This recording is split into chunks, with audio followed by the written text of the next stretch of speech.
تلك الدار الآخرة نجعلها للذين لا يريدون علوا في الأرض ولا فسادا والعاقبة للمتقين. Bismillahirrahmanirrahim. Assalamualaikum warahmatullahi wabarakatuh. Innal hamdalillah nahmaduhu wa nasta'inuhu wa nastaghfiruh wa na'udzu billahi min shururi anfusina wa sayyiati a'malina. May yahdihillahu fala mudilla lahu wa may yudlil fala hadiya lahu. Asyhadu an la ilaha illallah wahdahu la syarika lahu wa asyhadu anna Muhammadan abduhu wa rasuluh. Ya ayyuhalladzina amanu taqullaha haqqa tuqatih wa la tamutunna illa wa antum muslimun. Ya ayyuhan nasu taqu rabbakumul ladzi khalaqakum min nafsin wahidah wa khalaqa minha zawjaha wa batha minhuma rijalan katsiran wa nisaa'a wattaqullaha alladzi tasaaluna bihi wal arham innallaha kana 'alaikum raqiba. Ya ayyuhalladzina amanu taqullaha wa qulu qawlan sadida yuslih lakum a'malakum wa yaghfir lakum dhunubakum wa may yuti'illaha wa rasulahu faqad faza fawzan 'azima. Amma ba'd. Fa inna asdaqal hadithi kitabullah wa khairal hadi hadi Muhammadin sallallahu alaihi wasallam wa syarral umuri muhdatsatuha fa inna kulla muhdatsatin bid'ah wa kulla bid'atin dhalalah wa kulla dhalalatin finnar. Kaum muslimin dan muslimat, al-ikhwa wal akhwat, rahimani wa rahimakumullah. Alhamdulillah, kita bersyukur kepada Allah Subhanahu wa taala di sore hari ini kita dipertemukan di dalam sebuah majelis ilmu untuk mengkaji ayat-ayat Al-Quran terkait dengan keutamaan puasa. Dan ini adalah majelis ilmu duduk di masjid, rumah dari rumah-rumah Allah. Itu salah satu kebahagiaan untuk seorang muslim dan muslimah, sebuah anugerah. Maka kita bersyukur kepada Allah Subhanahu wa taala, memujinya dan menyanjungnya untuk hal tersebut. Semoga Allah Subhanahu wa taala menjadikan pertemuan ini sebagai pertemuan yang berberkah, membawa kebaikan untuk kita semua di dunia dan di akhirat, sebagai majalisul ilm, majelis-majelis ilmu, riyadul jannah, taman-taman sorga, halaqah-halaqah dzikir yang kita berharap pahala-pahala yang baik di sisi Allah Subhanahu wa taala akan hal tersebut. Dunia ini negeri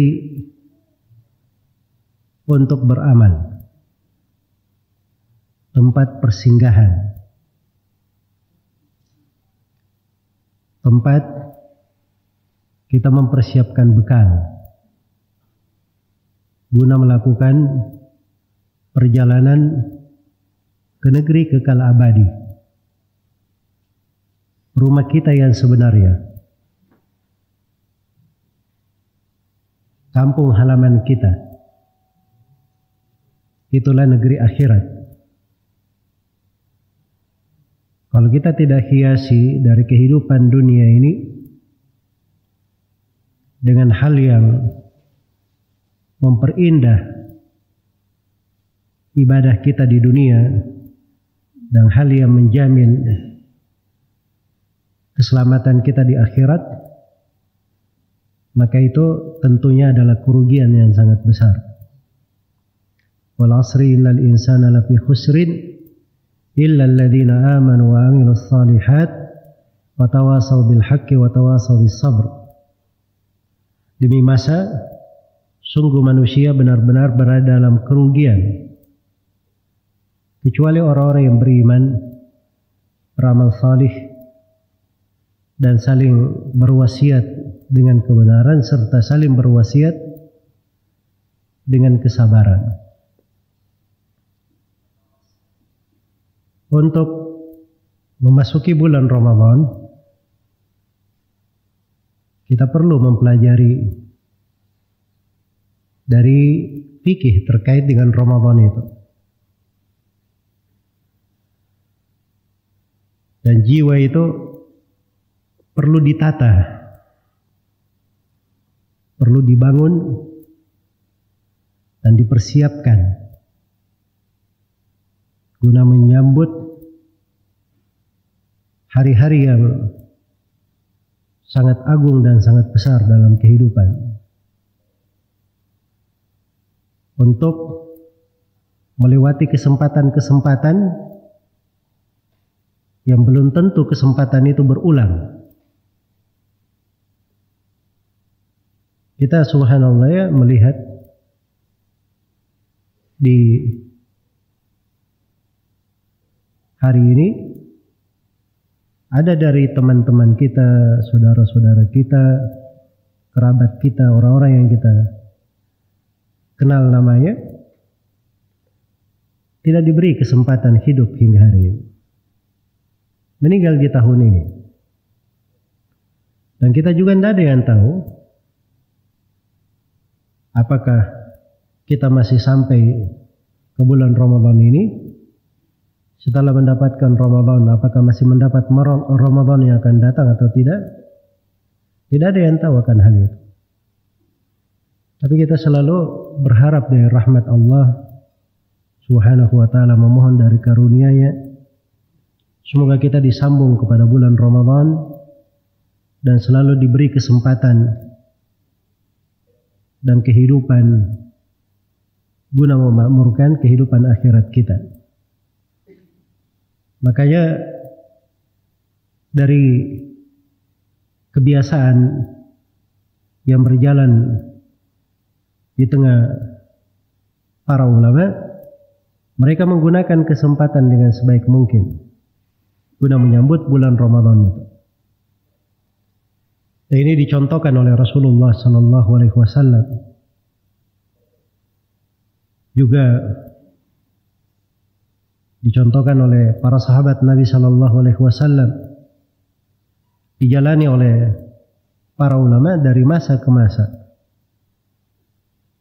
Hanya saja memanfaatkan Ramadan itu, kita perlu mempelajari fikihnya, perlu memahami dari dasar-dasar tuntunannya. Maka di tema kajian kita ini, saya akan menjelaskan ayat-ayat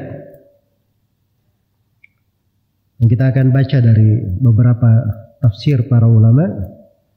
Apakah tafsir Al-Baghawi atau tafsir Ibnu Katsir rahimahullahu ta'ala dan selainnya, khusus di pembahasan keutamaan puasa, bukan di seluruh pembahasan terkait dengan hukum-hukum seputar puasa. Karena itu, karena pembahasan hukum-hukum itu perlu uraian lain dan perlu pembahasan. Ya, dan alhamdulillah bagi siapa yang ingin masuk ke bulan Ramadan, ingin mengkaji lebih mendalam di dalam hal itu, banyak sekali dari pelajaran-pelajaran yang terekam bisa didengarkan di dalam hal tersebut. Atau mungkin ada yang besok mau hadir di pelajaran Kitabus Siyam. Kita akan mengkaji buku Kitabus Siyam karya Imam Al-Firyabi rahimahullahu ta'ala terkait dengan hukum-hukum seputar puasa, sholat malam, dan bagaimana menghidupkan Ramadan berasal dari hadits-hadits Rasulullah SAW dan jejak para as-salaf rahimahumullahu ta'ala. Dan kita perlu bekal-bekal itu agar supaya pada segala sesuatu itu kita berpijak di atas ilmu. Baik, sesuai dengan kesempatan saya akan menjelaskan beberapa ayat-ayat yang paling mendasar, yang paling pokok di pembahasan Ramadan, di hukum-hukum tentang puasa. Itu tentunya di surah Al-Baqarah.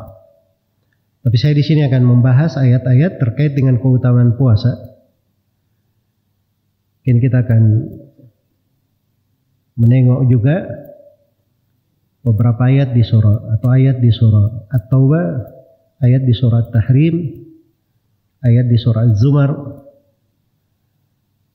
ataupun ayat di surah Al-Haqqah kalau masih ada waktu di dalam hal itu. Dan ada beberapa ayat lain insyaallah taala kita akan jelaskan keterkaitan keutamaan terkait dengan puasa pada ayat-ayat itu.